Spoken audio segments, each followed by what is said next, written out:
Episode 7. Arjun Nandini కలుసుకున్న తర్వాత నీ మీద నాకు హక్కు లేదు కానీ అని అక్కడితో ఆపేస్తాడు.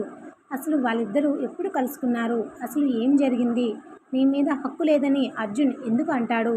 ఈ ఎపిసోడ్ చూసే ముందు మన ఛానల్ని సబ్స్క్రైబ్ చేసుకోండి, లైక్ చేయండి. అలాగే ఈ వీడియో మీకు ఎలా అనిపించిందో కామెంట్ చేయండి. ఇప్పుడు కథలోనికి వెళ్ళిపోదాం. నువ్వు నిజంగానే పెళ్లి చేసుకున్నావా నందిని?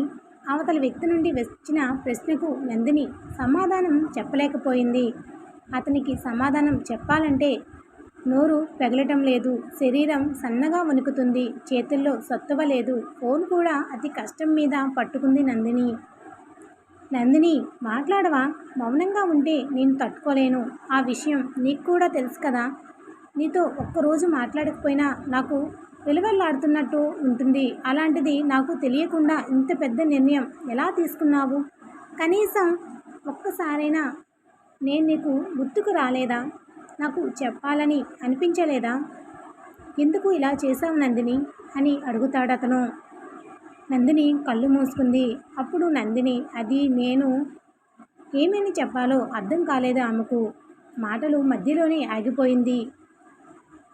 అలా మాట్లాడకుండా నందిని ఉండేసరికి నువ్వు పెళ్లి చేసుకున్నావా అని అతను మళ్ళీ సూటిగా ప్రశ్నిస్తాడు. అతని ప్రశ్నకు తన చెయ్యి తన మెడలో ఉన్న తాళి మీదకు వెళ్ళింది. నందిని నెమ్మదిగా తన మెడలోని తాళిని చూసింది.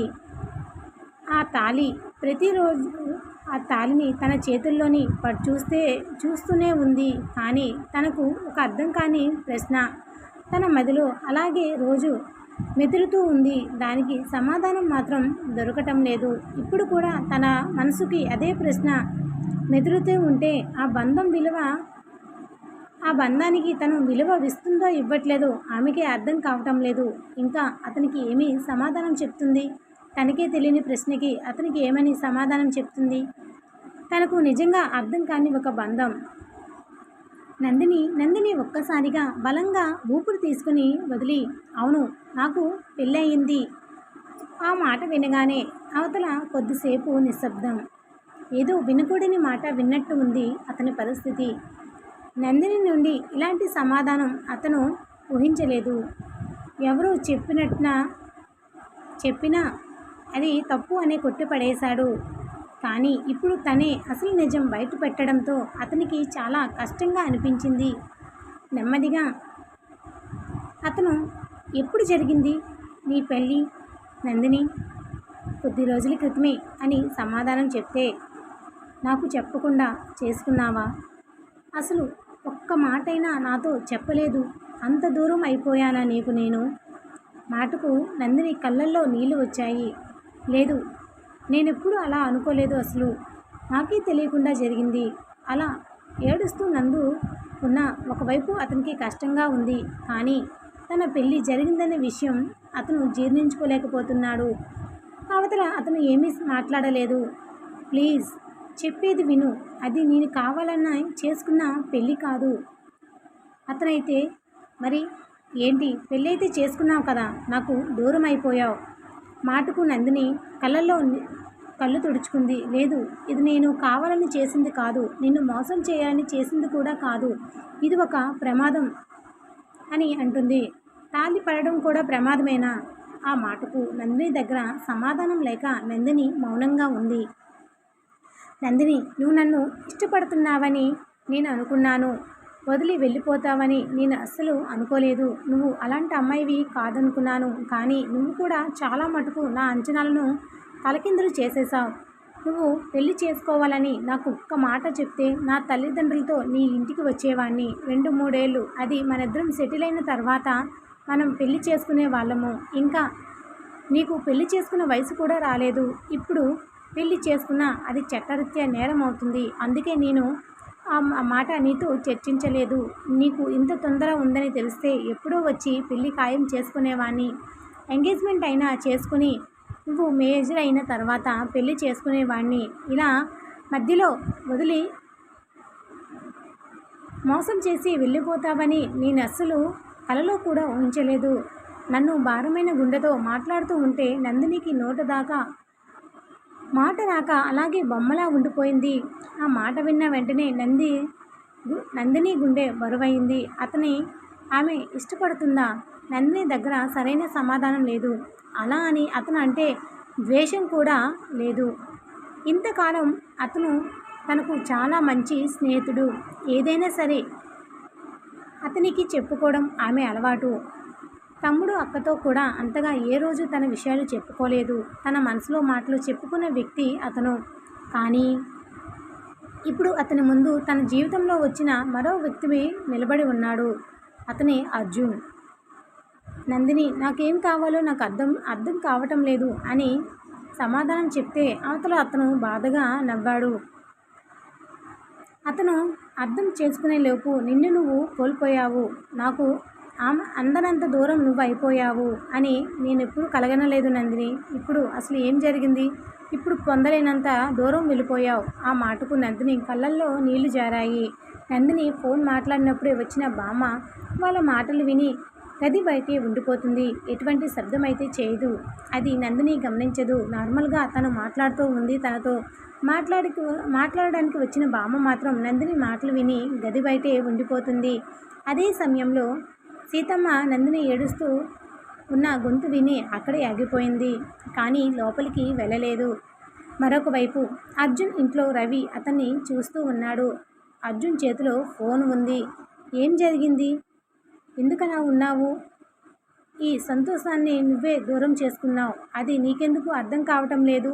ఇప్పుడు ఇలా బాధపడినా ఏం ప్రయోజనం రా? నీ సంతోషం ఎక్కడుందో నీకు తెలుసుకో. అసలు నందినికి ఫోన్ చేయలేదు కదా నువ్వు? అంటే అర్జున్ లేదు, చేద్దామని అనుకున్నా. ఒకే ప్రశ్న నన్ను ఫోన్ చేయనివ్వకుండా ఆపేస్తుంది. ఇంతకీ ఆమె బంధానికి విలువిస్తుందా? నన్ను భర్తగా అంగీకరిస్తుందా లేదో? అందుకే ఒక గీత యువతలే నేను ఉండిపోవాల్సి వస్తుంది. తనతో పాటే ఫోన్ మాట్లాడదామన్నా అపార్థం చేసుకుంటుందేమో అని భయంగా ఉందిరా అని బాధగా అర్జున్ అన్న మాటలకు రవి అలాగే తన స్నేహితుడి వైపు చూస్తూ ఉండిపోతాడు. అసలు ఏమైంది? ఎందుకు ఇంతలా బాధపడుతున్నావు? చెప్పు. బంధం అంగీకరిస్తుందో లేదో చాలా టైం అయింది. అప్పటి వరకు మనసు మార్చుకోవచ్చు. టైం అయితే ఉంది కదా, అప్పటికి తన మనసు మార్చొచ్చు. ఇప్పుడైతే తను నిన్ను వద్దనుకోలేదు కదా. అది కాదురా నా ప్రాబ్లం అని అర్జున్ అంటే మరి దేని గురించి అంతలా ఆలోచిస్తున్నావు అని రవి అడగగానే ఫోన్లో వచ్చిన మెసేజ్ చూపించాడు. నందిని ఒక అబ్బాయి ఫోన్ చేశాడు. రవి మెసేజ్ చదివి అర్జున్ వైపు చూశాడు. అయితే ఏమైందిరా? ఇందులో తప్పేమైనా ఉందా? తనని అబద్ధం చేసుకుంటున్నావా? కానీ నా ఫ్రెండ్ అలాంటి వాడు కాదు. అది కాదు రవి. అయినా ఎవరతను? కనుమమ్మలు ముడిచి అడిగాడు. ఎందుకు తెలుసుకోవాలి? అర్జున్ చెప్పాను కదా తప్పేం లేదని. అర్జున్ వెంటనే సమాధానం చెప్పలేదు.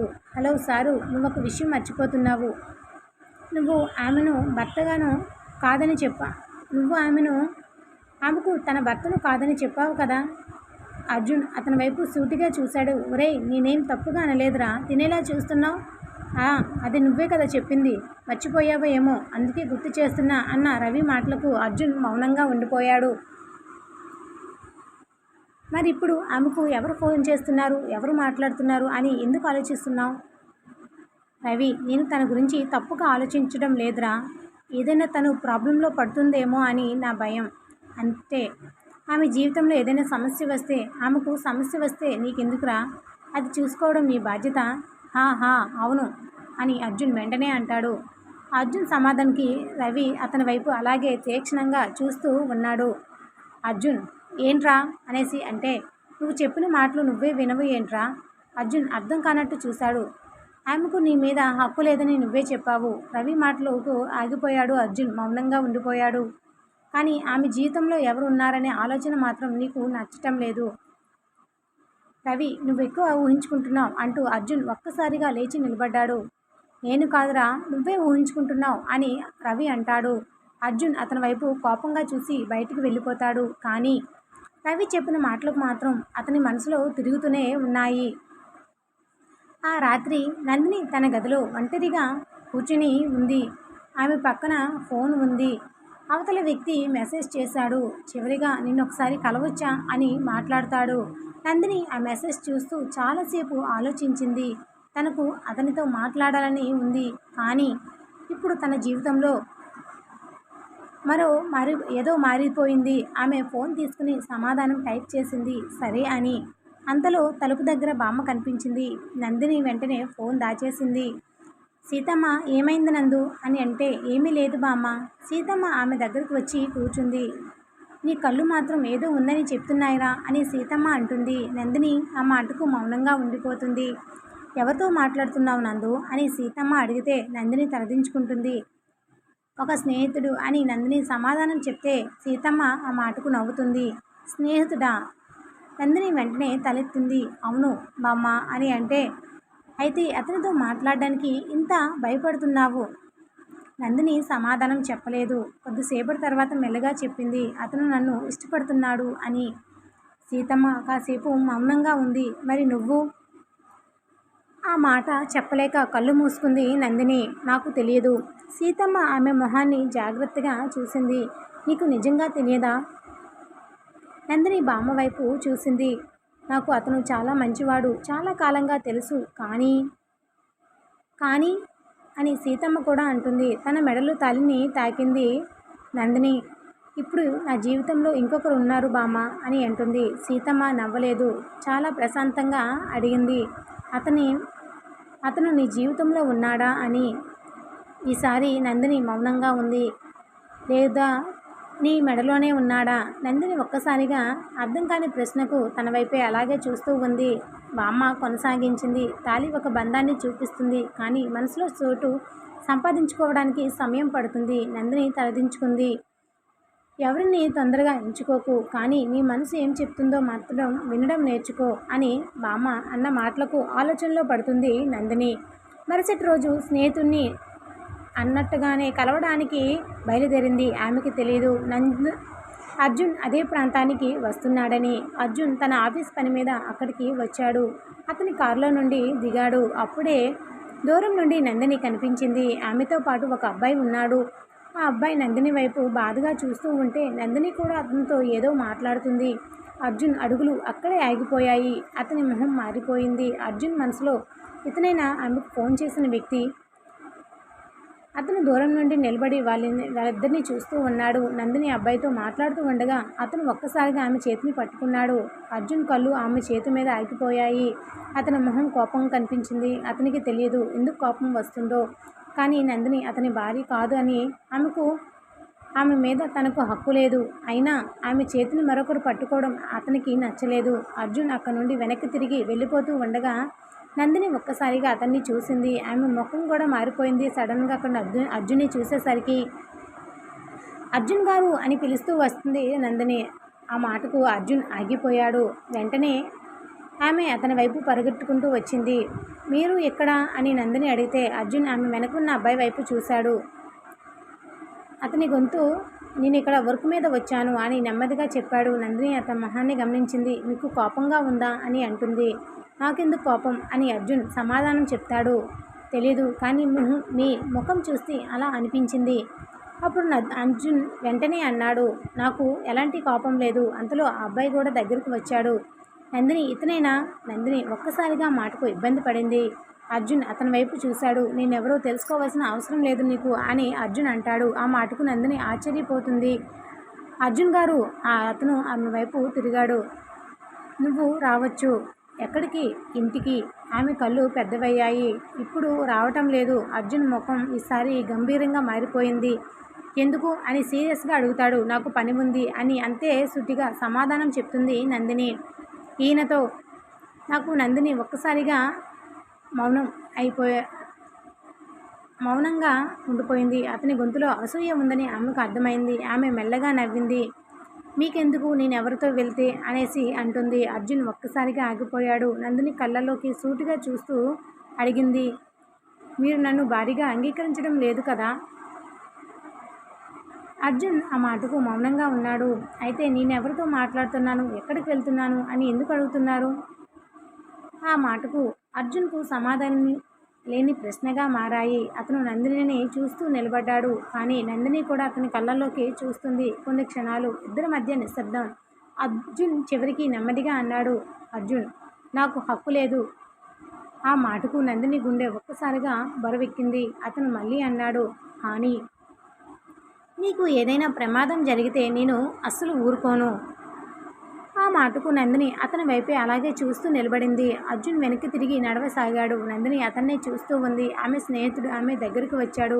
నందిని, అతను నిన్ను చాలా జాగ్రత్తగా చూసుకుంటున్నాడు అని అనేసరికి నందిని మౌనంగా ఉంది. నువ్వు అతన్ని ఇష్టపడుతున్నావా? నందిని వెంటనే సమాధానం చెప్పలేకపోయింది.